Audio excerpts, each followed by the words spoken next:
বেকার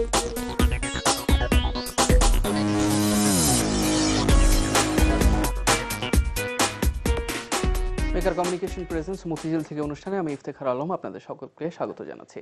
সপ্তাহের 5 দিন রবি থেকে বৃহস্পতি এই সময়টাতে ব্যবসা বাণিজ্যের নানা দিক, ব্যাংক, বিমা, আর্থিক প্রতিষ্ঠান, বিভিন্ন বিষয় নিয়ে কথা বলি। আমার সাথে থাকেন একজন বিশেষজ্ঞ, যিনি তার মতামত এবং বিশ্লেষণ সংশ্লিষ্ট বিষয় নিয়ে আপনাদের সামনে তুলে ধরেন। দর্শক, আজকে আমাদের বিষয় হচ্ছে তথ্য ও যোগাযোগ প্রযুক্তি খাত। এ বিষয়ে কথা বলতে আমাদের আজকে রয়েছেন ইউআই সিস্টেমস লিমিটেডের প্রধান নির্বাহী ফারহানা ই রহমান। কথা বলছি তার সাথে। আপনাকে স্বাগত জানাচ্ছি আমাদের অনুষ্ঠানে। প্রথমে জানতে চাইবো যে কম্পিউটার পণ্য এবং সেবার উপরে ভ্যাট প্রত্যাহারের কিন্তু একটা সিদ্ধান্ত নিয়েছে সরকার। আপনারা বিষয়টিকে কিভাবে দেখছেন? কম্পিউটার পণ্য এবং সেবার উপরে যে ভ্যাটটা এতদিন ছিল, সেটা দিয়েই সেক্টরটা এই পর্যায়ে এসছে। কিন্তু আজকে যখন সরকার এটা তুলে দিল, তার মানে হলো যে এই আইটি সেক্টরকে আসলে সরকার স্বাগত জানালো আরও বেশি কাজ করার ক্ষেত্রে। কারণ এই ভ্যাটের জন্য ধরেন অনেক সময় একটা ইউজার, একটা ছাত্র কিন্তু একটা কম্পিউটার কেনার কথা চিন্তা করলেও কিছুটা হলেও তো এখন তার জন্য সহজ হয়েছে কেনাটা, কারণ মূল্য কমে যাচ্ছে। এবং যারা আসলে এই সেক্টরে কাজ করেন, কম্পিউটার বলেন বা এটার যে অ্যাক্সেসরিজগুলো, সেগুলোর ওপরে যে ভ্যাটটা আছে, সেই ভ্যাটটা যখন থাকবে না, তখন আরও বেশি সংখ্যক এই যন্ত্রাদি নিয়ে কাজ করার ক্ষেত্রে উৎসাহিত বোধ করবে কোম্পানিগুলোর ওনাররা। সেই ক্ষেত্রে এটা অবশ্যই খুবই একটা পজিটিভ দিক, এবং সেই জন্য আমি সরকারকে ভীষণভাবে ধন্যবাদ জানাচ্ছি। এটা এই সেক্টরটাকে আরো বেশি পরিসরে কাজ করার সুযোগ তৈরি করবে বলে আমি মনে করি। আমরা একটা জিনিস দেখতে পাচ্ছি, সময়টা যত আগাচ্ছে আমাদের দুটা জিনিস বা দুটা শব্দ আমাদের সারা বাংলাদেশে ছড়িয়ে পড়ছে। একটা হচ্ছে ফ্রিল্যান্সিং আর একটা হচ্ছে আউটসোর্সিং। এই দুইটার উপরে নির্ভর করে কিন্তু আমরা বলছি যে $1 বিলিয়ন রপ্তানির আয়ের লক্ষ্যমাত্রা আমরা নির্ধারণ করেছি। বিষয়টা সম্পূর্ণ আপনার কাছে জানতে চাই। অনেক শব্দই আছে আসলে। আমরা যেটা নিয়ে কথা বলছি সেটা হচ্ছে আইটি এক্সপোর্ট। আইটি সার্ভিসেসগুলো যে উন্নত দেশগুলো তাদের কাজগুলো উন্নয়নশীল দেশগুলোর কাছ থেকে করিয়ে নেয়। এখানে আসলে এটার মানদণ্ডটা, পারিশ্রমিকটাই অনেক সময় এটার ডিসিশন মেকিংয়ের সবচেয়ে বড় রোল প্লে করে। আউটসোর্সিং এবং ফ্রিল্যান্সিং আসলে কাজটা একই, মানে কাজের ক্ষেত্র থেকে কাজটা একই, কিন্তু কেন আমরা এটাকে ফ্রিল্যান্সিং বলছি? যখন একটা ছোট কাজ বা একজন ইন্ডিভিজুয়ালের কাজ এখানে একজন কেউ বাসায় বসে করছেন, অনলাইনে কাজটি নিয়ে একটি কাজ, দুটি কাজ, বা একজন মানুষ কাজটি করছেন, বা সে তার কাছে যখন অনেক কাজ চলে আসছে, হয়তো বন্ধু বান্ধবদেরকে নিয়ে করছেন, বাট ওটা কিন্তু ফ্রিল্যান্সিং। ওখানে আপনার প্রসেসগুলো ওভাবে নাই। আইটি একটা কোম্পানি যে প্রসেসগুলো একই কাজই অনেকগুলো প্রসেসের মধ্য দিয়ে করে, যেখানে সিকিউরিটি এনশিওর করা হয়, কোয়ালিটি এনশিওর করা হয়, আপনার ডেলিভারির আগে আপনার কিউএ করা হয়। সেই প্রসেসগুলো ওইভাবে প্রফেশনালি করা হচ্ছে না। একজন মানুষই সবগুলো জিনিসই করছেন। উনি তৈরিও করছেন, উনি টেস্ট করছেন, উনি ডেলিভারি দিচ্ছেন। সেটা আসলে ফ্রিল্যান্সিং। আর আউটসোর্সিং আসলে একটু বৃহত্তর পরিসরের বিষয়। যখন হাজার হাজার লোকের কাজ আসলে কোনো একটা কোম্পানিকে দেয়, সেটাকে আসলে আমরা আউটসোর্সিং বলি, বা আইটি এক্সপোর্ট বলতে যেটা বোঝায় বৃহত্তর স্বার্থে, সেটা হচ্ছে আইটি আউটসোর্সিং। আমরা কি বলতে পারি যে এখন আমরা কিন্তু দুটোর দিকে কিন্তু নজরে যাচ্ছি? বড় পরিসরে যে জিনিস, সেটা কি বাংলাদেশের সব জায়গাতে প্রচলিত আছে কিনা, কিংবা আমরা গড়ে উঠছি কিনা সেই হিসাবে? অনেকগুলো কোম্পানি আসলে অনেক বছর ধরেই চেষ্টা করছে বাইরের কাজ নিয়ে সেখানে করার। সেখানে অনেকগুলো প্রতিবন্ধকতা আছে। ডিজিটাল বাংলাদেশ, এই সরকার যখন ডিজিটাল বাংলাদেশ নির্মাণের জন্য কতগুলো উদ্যোগ নিয়েছেন, সেই উদ্যোগে কিছু কিছু সমস্যাকে অ্যাড্রেস করা হয়েছে। কিন্তু যেমন ধরেন, একটা কোম্পানি যদি আজকে বলে যে আমি 100 লোকের কাজ দিতে চাই বাংলাদেশের কোনো একটা কোম্পানিকে, একসঙ্গে একই স্কিল সেটের 100টা লোক আসলে কোন জায়গা থেকে আসবে, সেই জায়গাটা কিন্তু এখনো তৈরি হয়নি। যে এই ইউনিভার্সিটি থেকে আমি 100টা এই স্পেসিফিক্যালি ধরেন কোনো একটা ল্যাঙ্গুয়েজে পিএইচপি প্রোগ্রামিং আর .NET প্রোগ্রামিং বা মোবাইল অ্যাপ্লিকেশন তৈরি করার কোনো একটা স্পেসিফিক ল্যাঙ্গুয়েজ আমি পাবো না, সেই জায়গাটা কিন্তু নাই। আমি আজকে একটা কোম্পানির ওনার হিসেবে আমি কিন্তু ওই কাজটা নেওয়ার সময় নেব না, আসলে আমার কাছে 100টা লোক নাই। সেটা একটা জায়গা। এখন অনেকই ক্যাপাসিটি বিল্ডিং এর কাজ হচ্ছে, কিন্তু তারপরেও সেই জায়গাটা নাই যে আমি স্পেসিফিক্যালি এইটার জন্য 100টা লোক আসলে এখান থেকে পেতে পারি। সো বৃহত্তর পরিসরে কাজ করার জন্য এটা একটা প্রতিবন্ধকতা। আবার অনেক সময় দেখা যায় যে একটা সেগমেন্টে অনেক লোক আছে, মানে একটা স্পেসিফিক আপনার ল্যাঙ্গুয়েজের উপর ট্রেন্ড অনেক লোক আছে, কিন্তু সেটার কাজটা নাই সেই মুহূর্তে। আচ্ছা, সো এই দুইটা জিনিস এক জায়গায় করে কিছু কোম্পানি কাজ করছে, অনেক কোম্পানি চেষ্টা করছে, এখন পর্যন্ত খুব সফলভাবে ওটা অনেকে করতে পারছে, কিন্তু আমরা যেটা হাজার হাজার লোকের কোম্পানির কথা বলছি সেই জায়গাটাতে এখন আমরা যেতে পারিনি। আচ্ছা, আমরা ফ্রিল্যান্সিং এর কথা সবচেয়ে বেশি চলে আসছে। এটা সবচেয়ে সহজে কিন্তু সবার কাছে পৌঁছানোর জন্য খুব সহজে পৌঁছে যাচ্ছে ইন্টারনেটের মাধ্যমে সবার দোরগোড়ায়। আমরা কি তাহলে শুধুমাত্র ফ্রিল্যান্সিং এর বৃত্তের মধ্যে কি ঘুরপাক খাচ্ছি? আমরা কি জায়গাটা থেকে বেরোতে পারছি না? এই জিনিসটা কি মানে চোখের সামনে কি চলে আসছে না? না, ফ্রিল্যান্সিংটা কেন হচ্ছে, আপনার ক্যাপাসিটি বিল্ডিং এর ক্ষেত্রে যেই জায়গাগুলোকে আমরা যেই জায়গাগুলোকে আসলে চিহ্নিত করে আমরা কাজ করছি, তারপরেও আসলে কাজ রয়ে যাচ্ছে। একটা স্টুডেন্ট ইউনিভার্সিটি থেকে বের হয়েই কিন্তু আসলে কোনো কোম্পানিতে ঢুকে কাজ করতে পারছে না। তাদের যে ফিনিশিং স্কুল যেটাকে বলা হয়, যে তাদের কোয়ালিটিটাকে ওই ইন্টারন্যাশনাল স্ট্যান্ডার্ডে নিয়ে যাওয়ার জন্য যে একটা সার্টেন ট্রেনিং এর দরকার, সেই ট্রেনিংটা আসলে কোনো জায়গায় ওটা কোম্পানিগুলোর ভিতরে এসেই আসলে হচ্ছে। এবং কোম্পানিগুলোতে যখন তারা লাইভ প্রজেক্টে কাজ করার সুযোগ পাচ্ছে অথবা দেখার সুযোগ পাচ্ছে, তখনই কিন্তু তারা শিখছে যে আসলে একটা ইন্টারন্যাশনাল ক্লায়েন্টকে এই জিনিসটা 100% বুঝিয়ে দিতে হলে আসলে এই জিনিসগুলো করতে হবে। সেই স্টেপসগুলোও কিন্তু তারা জেনে আসছে না, যদিও বা অনেক ট্রেনিং ইউনিভার্সিটিগুলো অনেকভাবে তাদেরকে ট্রেন করার চেষ্টা করছে, তারপরেও কিন্তু এই জিনিসগুলো আমরা পাচ্ছি না। তো এই জায়গাটা ফ্রিল্যান্সিংয়ে তখনই যেতে পারে যারা খুব আগ্রহী হয়। ওনারা কিন্তু দেখা যায় যে এই ইউনিভার্সিটি শিক্ষা থেকে বের হয়ে নিজের ইচ্ছায় ইন্টারনেটে কিন্তু এই রিসোর্সগুলো আছে, তারা নিজেদেরকে ট্রেন করে নেয়। একজন মানুষ নিজেকে ট্রেন করে নিতে পারে, 5 জন তার বন্ধু বান্ধবকে ট্রেন করে হয়তোবা ছোট পরিসরে একটা কাজ করতে পারছে। কিন্তু আমরা যখন 100 লোকের কথা বলি, আমরা যখন 1000 লোকের কথা বলি, সেটা কিন্তু আসলে নিজে নিজে হবে না। এটার একটা জায়গা তৈরি করতে হবে এবং সরকার কে এগিয়ে আসতে হবে ওই জায়গাটা তৈরি করার জন্য। এটা প্রাইভেট সেক্টরেরও সাপোর্ট দরকার হবে, কারণ যে কোম্পানিগুলো কাজ করছে প্রাইভেট সেক্টরে, তারা কিন্তু কোনো না কোনো জায়গা থেকে তো মানে লোক নিয়ে কাজ করছে, তারা লোক নিয়ে এসে কোম্পানির ভিতরে ট্রেন করছে। ক্যাপাসিটি কিন্তু আমাদের আছে, যে আমরা ওটা জেনে গেছি যে কিভাবে এই ছেলেটাকে আসলে নিয়ে যে ওই কাজটা করাতে হবে, সেটা কিন্তু আমাদের কোম্পানিগুলো জেনেছে। কিন্তু একসঙ্গে অতগুলো মানুষ কে এক জায়গায় করে একই কোয়ালিটিতে একই জিনিস ডেলিভারি করা, ওই জায়গায় আমরা এখনো পৌঁছিনি। এই যে এখন আমরা কিন্তু দেখতে পাচ্ছি যে আপনি যে কথাটা বললেন, যে এই অবস্থাতে কিন্তু আমাদের বিদেশি সফটওয়্যারের উপর নির্ভরতা কিন্তু এখনো কমেনি। আমাদের এতগুলো আইটি কোম্পানি আছে, আমি বৃহৎ পরিসরের কথা বলছি, এর বাইরে কিন্তু আমরা ওই নির্ভরতা কিন্তু আমাদের দেশের বাইরের উপরেই। আমাদেরকে কোনো একটা সফটওয়্যার দেওয়া হচ্ছে বা কিছু দেওয়া হচ্ছে, যে আমাকে আউটলেট দেওয়া হচ্ছে, আমি সেটাকেই কিন্তু বানিয়ে দিচ্ছি। আমাদের নিজেদের ক্রিয়েটিভিটি ডেভেলপ করার জন্য আপনারা কি ধরনের কাজ করছেন বা কি ধরনের কাজ করা উচিত? আমরা আসলে বাইরের বলতে আমি আপনার প্রশ্নটা থেকে দুটো জিনিস বুঝতে পারছি। একটা হচ্ছে যে আমাদের লোকাল মার্কেট আসলে বাইরের সফটওয়্যার ব্যবহার করছে, আপনি সেটাই বলছেন। তার কারণ হচ্ছে আমাদের লোকাল মার্কেটে আমরা যারা সফটওয়্যার তৈরি করেন, ওনাদের ব্যাপারে আসলে লোকাল মার্কেট কতটুকু জানে। লোকাল মার্কেট আসলে জানে না যে আমাদের দেশের কোনো একটা, ধরেন কোনো একটা বিউটি পার্লার একটা অ্যাকাউন্টিং সফটওয়্যার কিনবে, উনি কিন্তু আসলে কোথায় যাবেন, কারণ আমাদের লোকাল সফটওয়্যারগুলোর সেরকম ব্র্যান্ডিং, সেরকম প্রমোশন নাই।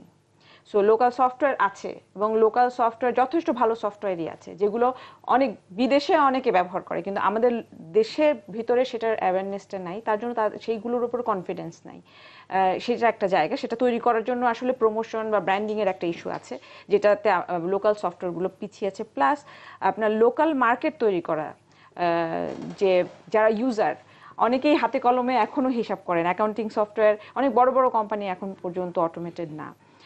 শুধু অ্যাকাউন্টিং বারবার বলছি ঠিক হচ্ছে না, অনেক ধরনের সফটওয়্যার একটা কোম্পানি চালাতে লাগে, এবং সেই সফটওয়্যারগুলো কিন্তু লোকাল কোম্পানিগুলোই তৈরি করতে পারে। কিন্তু দেখা যাচ্ছে যখনই খোঁজ করছেন, ওনারা হয়তো বিদেশি সফটওয়্যারটা হাতে কাছে পেয়ে যাচ্ছেন, বা বিদেশি সফটওয়্যারের ট্রেন লোক, যেহেতু ওই সফটওয়্যারের ইউজার অনেক বেশি মার্কেটে, সেই সফটওয়্যারটা চালাতে পারে সেরকম লোক পেয়ে যাচ্ছে।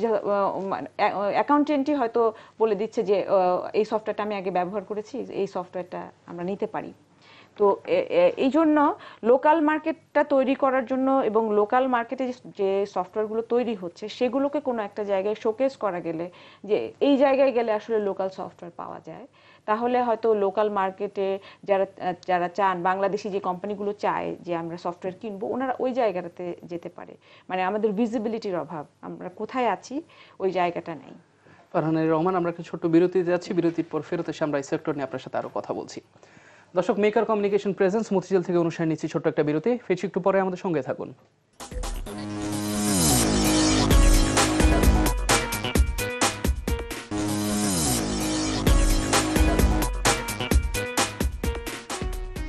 দর্শক, বিরতির পর আবারও স্বাগত জানাচ্ছি মেকার কমিউনিকেশন প্রেজেন্স মতিঝিল থেকে অনুষ্ঠানে। তথ্য যোগাযোগ প্রযুক্তি খাতে বিষয়ে আমরা কথা বলছি। আমাদের সাথে রয়েছেন ইউআই সিস্টেমস লিমিটেডের প্রধান নির্বাহী ফারহানা রহমান। আমরা বিভিন্ন বিষয় নিয়ে প্রথম দিকে কথা বলেছি, এখন যে জিনিসটি জানতে যাবো সেটা হচ্ছে মোবাইল অ্যাপ্লিকেশন, এবং সবার হাতে কিন্তু এটা ছড়িয়ে পড়েছে। আমরা আসলে কতটুকু এগিয়েছি এই জায়গা থেকে? আমরা কি আসলে মোবাইল অ্যাপ্লিকেশনের জন্য আমাদের যে এখনকার যে অবস্থান সেটা আপনার কাছে জানতে চাই। সবার হাতে হাতে আপনিই বললেন মোবাইল, এখন আসলে একটা না কয়েকটা করে মোবাইল থাকে, এবং আমাদের সবকিছুর তথ্যের আসলে কেন্দ্রবিন্দুতে এখন মোবাইল অবস্থান করছে। শুধু আগে আমরা একটা ফোন করতাম, এখন আমরা লিখে রাখছি প্রতিদিনের আমার দরকারি কাজ, কটার সময় অ্যালার্ম দিয়ে রাখছি, ক্যালেন্ডারটাকে আমরা ইউজ করছি। এছাড়া মোবাইল অ্যাপ যেই জায়গাটা আপনি বলছেন, অসংখ্য অ্যাপ্লিকেশন আসলে আমাদের দৈনন্দিন জীবনের সাথে ওতপ্রোতভাবে জড়িয়ে আছে। দেখেন, একটা মোবাইল ফোন আমরা এখন অনেক টাকা দিয়ে কিনি। জি। এত টাকা দিয়ে কেনার পর শুধু কথা বলা আসলে কোনো যৌক্তিকতা নেই। তার কারণ হচ্ছে এই ফোনটা দিয়ে আসলে অনেক কিছু করা যায়। সেই জায়গাটাকে মাথায় রেখে আসলে মোবাইল অ্যাপ্লিকেশন তৈরি, যারা বাইরের কাজ করেন তারা অনেক আগে থেকেই মোবাইল অ্যাপ্লিকেশন তৈরি করে, বাংলাদেশের কোম্পানিগুলো। লোকাল মোবাইল অ্যাপ্লিকেশন তৈরির জায়গাটা কিছু কিছু কোম্পানি করার চেষ্টা করেছে, কিন্তু আমার কাছে আমি ব্যক্তিগতভাবে মনে করি লোকাল কিছু নিড আছে, কিছু প্রয়োজন আছে, যে প্রয়োজনগুলোকে মাথায় রেখে যদি ওই অ্যাপ্লিকেশনগুলো তৈরি করা হয় তাহলে সেগুলো অবশ্যই চলবে। এবং যেহেতু আমরা বাইরের মোবাইল অ্যাপ্লিকেশনের উপর যারা আসলে ইউজ করে তারা অলরেডি ডিপেন্ডেন্ট, তারা ওটার উপরে ডিপেন্ড করেই চলেন, দৈনন্দিন জীবন ওনাদের ওটার উপর ডিপেন্ড করে চলে। কিন্তু আমাদের যে ডে টু ডে যে জিনিসগুলো আসলে আমাদের দেশের প্রেক্ষিতে জরুরি, সেই জায়গাগুলোকে অ্যাড্রেস করে মোবাইল অ্যাপ্লিকেশনগুলো সেভাবে আমি এখনো পাইনি। সেভাবে তৈরি দু একটা হয়তো হয়েছে, 500 মোবাইল অ্যাপ তৈরি হয়েছে আমরা শুনি, কিন্তু তার ভিতরে আসলে আমাদের প্রয়োজনের জায়গাটাকে অ্যাড্রেস করে কয়টা তৈরি করা হয়েছে, এবং সেটা তৈরি করলে শুধু হবে না, সেটাকে প্রমোট করে মানুষ পর্যন্ত নিয়ে আসা, যে এইটা দিয়ে আসলে এই কাজ করা যায়। এটা দিয়ে যেমন আমি একটা অ্যাপ্লিকেশনের কথা বলতে পারি, যে বাচ্চারা হোমওয়ার্ক করছে কিনা সেই এবং কবে কি হোমওয়ার্ক ছিল সেই অ্যাপ্লিকেশনে আসলে অটোমেটিক্যালি স্কুল থেকে সেই ডাটাটা চলে আসে। তো বাংলাদেশের প্রেক্ষাপটকে মাথায় রেখে এরকম অ্যাপ্লিকেশন যদি করে সেটাকে স্কুলগুলো পর্যন্ত পৌঁছে দেওয়া হয়, তাহলে কিন্তু স্কুল এবং যে বাসার যে যোগাযোগ এবং বাচ্চার সাথে যোগাযোগ, এগুলো কিন্তু খুব সহজ হয়ে যাবে। এবং যেহেতু টেকনোলজিও আছে আমরা জানিও, কিন্তু ওই জায়গাটাকে ফোকাস করে কাউকে না কাউকে সেই উদ্যোগটা নিতে হবে, সেই উদ্যোগটা এখনো সেইভাবে নেওয়া হয়নি। মোবাইল অ্যাপ্লিকেশন তৈরির সব ধরনের ক্যাপাসিটি থাকার পরেও মোবাইল অ্যাপ্লিকেশন ডেভেলপার খুব বেশি এখনো তৈরি হয়নি। সেটা তৈরিরও প্রয়োজন আছে। আইটি সেক্টর আমরা একটা শব্দ জেনে থাকি যে সার্ভিস এবং ইনোভেশন, এই দুটো শব্দ কিন্তু ওতপ্রোতভাবে জড়িত। আপনারা এই জিনিসটাকে কিভাবে দেখছেন? আমরা কি আসলে আমাদের জায়গাতে গেছি, নাকি আমরা বিদেশ থেকে যা আসছে সফটওয়্যারকে আমরা কপি করে পেস্ট করছি, কিংবা তাদের শুধুমাত্র যে রিকোয়ারমেন্ট আছে আমরা সেটা পূরণ করছি? আসলে আউটসোর্সিং কে যদি আমি বলি, আপনার প্রশ্নটাকে আউটসোর্সিং এর প্রেক্ষাপটে যদি বলি, বিদেশ থেকে আসলে যে লেখা রিকোয়ারমেন্টটা আসে আমরা সার্ভিস হিসেবে ঠিক সেটাকে তৈরি করে দিয়ে দেওয়াটাকেই আমরা সাকসেস বলছি, এবং আমরা এটাই করছি। হ্যাঁ, তো সেই জায়গায় আসলে আমাদের ইনোভেশন বা আমাদের মেধা কাজে লাগানোর জায়গা খুবই কম, সেটা নেই। আমাদের নিজস্ব মেধা কাজে লাগিয়ে কোনো একটা প্রোডাক্ট তৈরি করা প্রয়োজন, যে প্রোডাক্ট আসলে সার্ভিসে কি হয়, সার্ভিসে কাজ শেষ তারপর কিন্তু ওই কোম্পানির সাথে এরপরে সার্ভিস না দেওয়া পর্যন্ত যোগাযোগও কিন্তু শেষ। কিন্তু যদি একটা প্রোডাক্ট থাকে, সেটা যে কোনো ধরনেরই হতে পারে, যে কোনো ধরনের একটা নিজের মেধা দিয়ে তৈরি করা একটা প্রোডাক্ট, সেই প্রোডাক্ট থেকে যারা সার্ভিস নেবেন তারা কিন্তু দিনের পর দিন নিতেই থাকবেন। তো এবং ওই প্রোডাক্টের মধ্যে আমরা আমাদের প্রয়োজনকে মাথায় রেখে তৈরি করতে পারবো। তো সেই জন্য এবং আমাদের দেশে আসলে প্রোডাক্ট কোম্পানি খুব বেশি নেই, সেই জায়গাটাতে আমাদের ফোকাস করার সময় এসেছে বলে আমি মনে করি। কারণ আমরা বিদেশে সার্ভিস করতে করতে কিন্তু আমরা ইন্টারন্যাশনাল অনেক কিছু জেনেছি, অনেক প্রসেস শিখেছি, সেগুলোকে কাজে লাগিয়ে এবং আমাদের মেধাকে কাজে লাগিয়ে আমাদের এখন উচিত প্রোডাক্ট ড্রিভেন সেক্টরের দিকে যাওয়া। ফারহানা রহমান, আপনি একজন মহিলা উদ্যোক্তা হিসেবে আইটি সেক্টরে এগিয়ে এসেছেন। আমরা দেখতে পেয়েছি এই সেক্টরটাতে মেয়েদের এগিয়ে আসার হার, বা আপনারা যারা উদ্যোক্তা হিসেবে সামনে চলে এসেছেন সেই হারটা কিন্তু অনেক কম। কি কি বাধার আসলে সম্মুখীনে পড়ছেন যার জন্য এই ক্ষেত্রের দিকে মানুষজন আগাতে যাচ্ছে, বিশেষ করে নারীরা? আচ্ছা, আসলে মেয়েদের উপস্থিতি আইটি সেক্টরে গ্লোবালি কম। কারণ একটা পারসেপশন বিশেষ করে আমাদের দেশে আছে, সেটা হচ্ছে যে মেয়েরা আসলে অঙ্কে খুব একটা ভালো হয় না। হ্যাঁ, এটা আসলে মানে মানুষ কিছু জিনিস শুনতে শুনতে বিশ্বাস করে, সেরকম একটা ব্যাপার। কিন্তু আমাদের দেশে কিন্তু অনেক মেধাবী মেয়ে আছে। আপনি যদি এসএসসি এইচএসসি পরীক্ষার রেজাল্টগুলো যখন বের হয়, টিভির দিকে তাকালে শুধু আমরা মেয়েদেরকেই দেখি, কিন্তু আস্তে আস্তে সেই চেহারাগুলো হারিয়ে যায়। তো সেই জায়গাটা থেকে আমি বলতে চাই যে আমাদের সামাজিক চিন্তা ভাবনার জায়গাটা পরিবর্তন দরকার, মাইন্ডসেটটা চেঞ্জ করতে হবে মেয়েদের ব্যাপারে। মেয়েদেরকে আনতে হবে বলে না নিয়ে এসে তাদেরকে আসলে শুরু থেকে তৈরি করা যে তুমি আসলে উদ্যোক্তা হতে পারো, তুমি চাকরি করতে পারো। সেই জায়গাটা যে আমি আসলে লেখাপড়া শেষ করে কি হব, সেই জায়গাটা নাম্বার ওয়ান আমার কাছে মনে হয় যে মেয়েদেরকে ওই জায়গাটা দেওয়া হয় না। আর এখন মেয়েদেরকে বিভিন্ন সেক্টরে আনা হচ্ছে, কিন্তু স্পেশালি আইটি সেক্টরে আনার জন্য অনেক রকম প্রণোদনা আছে। কিন্তু পারিবারিক মাইন্ডসেটটা চেঞ্জ না হলে, পারিবারিক সাপোর্ট না থাকলে মেয়েদের জন্য আসা খুবই কঠিন। আরেকটা হচ্ছে যে যেই কর্মক্ষেত্রে আসার কথা বলা হচ্ছে, সেই পরিবেশটা মেয়েদের জন্য ফ্রেন্ডলি কিনা। হ্যাঁ, আমি বলছি না যে তাদেরকে স্পেশাল কোনো প্যাকেজ দিয়ে নিয়ে আসা হোক যে ওকে আসলে কিছুই করতে হবে না বা এরকম কিছু, মানে আমি কোনো প্রিভিলেজ চাচ্ছি না মেয়েদের জন্য। হ্যাঁ, নিজ যোগ্যতাই আসবে, কিন্তু নিজ যোগ্যতায় তাকে আসলে যেন পরিবেশ মেয়েটাকেও যেন আরেকটা ছেলের মতোই ট্রিট করে। একটা ছেলেকে যেমন এই এনভায়রনমেন্টে দেখে সবাই অভ্যস্ত, একটা মেয়ে আসলে এনভায়রনমেন্টটা মনে হচ্ছে যে মানে স্পেশাল কিছু একটা হচ্ছে, আসলে কিন্তু তা না। সেই লেভেল প্লেইং ফিল্ড যদি আমরা তৈরি করতে পারি, মেয়েরা অবশ্যই আসবে, কারণ মেয়েদের মেধা আছে এবং আইটি সেক্টর মেয়েদের জন্য অনেক কিছু দিচ্ছে, যেটা অনেক কিছু আছে যেটা আসলে মেয়েরা কাজ করতে খুব স্বাচ্ছন্দ্য বোধ করবে। আমি আমার নিজের এক্সপিরিয়েন্স থেকে বলতে পারি যে মেয়েরা আসার জন্য আইটি সেক্টর খুব ভালো একটা জায়গা, কিন্তু কিছু পরিবেশ বান্ধব ব্যাপার আছে যেটা আসলে এখনো করতে হবে। ফারহানা রহমান, আপনাকে অসংখ্য ধন্যবাদ। আমরা আশা করছি বাধা পেরিয়ে এই জায়গাতেও আপনার মতন অনেক উদ্যোক্তা এগিয়ে আসবেন এবং বাংলাদেশের আইটি সেক্টরকে আরো উজ্জ্বলতম করবেন। আপনাকে ধন্যবাদ আমাদের অনুষ্ঠানে আসার জন্য। আপনাকে অসংখ্য ধন্যবাদ। দর্শক, মেকার কমিউনিকেশন প্রেজেন্স মতিঝিল থেকে অনুষ্ঠান আজকে এই পর্যন্তই। আগামী পর্বে নতুন কোনো বিষয় নিয়ে কথা হবে। ততক্ষণ পর্যন্ত চ্যানেল 24 এর সাথেই থাকুন।